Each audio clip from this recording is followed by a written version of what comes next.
Hey guys, welcome back to my channel. This is Soumya Govindaraju. ఈరోజు మా అక్క నా కోసం ఒక మంచి రెసిపీ చేయబోతుంది అనమాట. Easy and simple. అదేంటో మీరు కూడా చూసేయండి. సో ఫస్ట్ అయితే కుక్కర్ తీసుకొని దీనికి సరిపడా ఆయిల్ వేసుకోవాలి.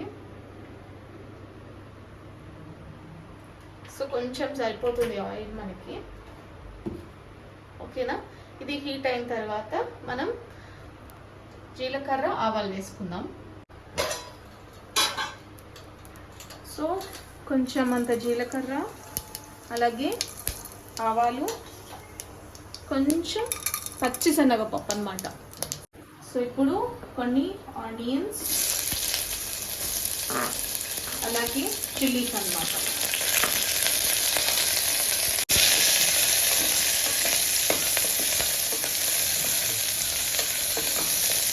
ఈ టైంలోనే కొంచెం garlic and mixie.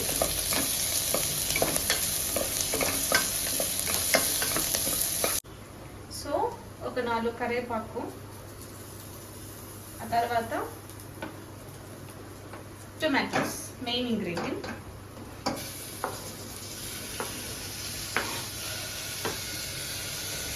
And mixie. టైంలో కొంచెం పసుపు వేసుకుంటాము, అలాగే కొంచెం అంత సాల్ట్. రైస్కి సరిపడినంత కాదు, జస్ట్ కర్రీ వరకు వేసుకుంటున్నాం ఇప్పుడు, అంతే. And mixie.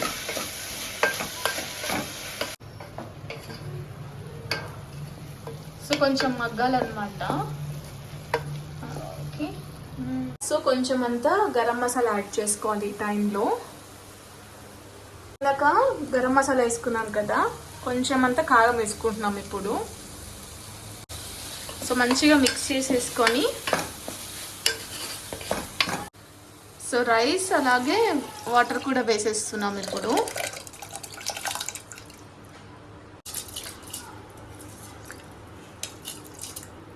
So 1 glass of రైస్కి 1.5 వాటర్ సరిపోతుంది అన్నమాట.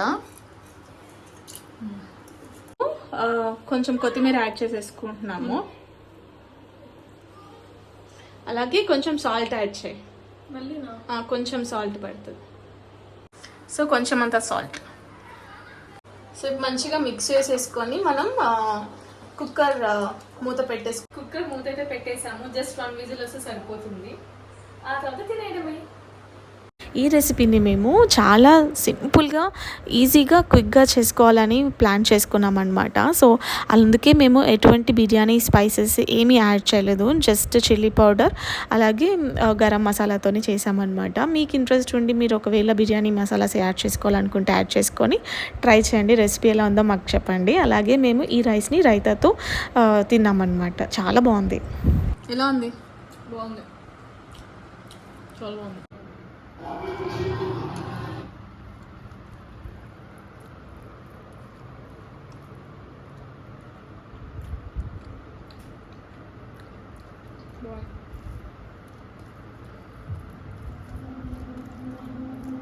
Okay, thanks for watching guys. See you all in my next video. Bye bye.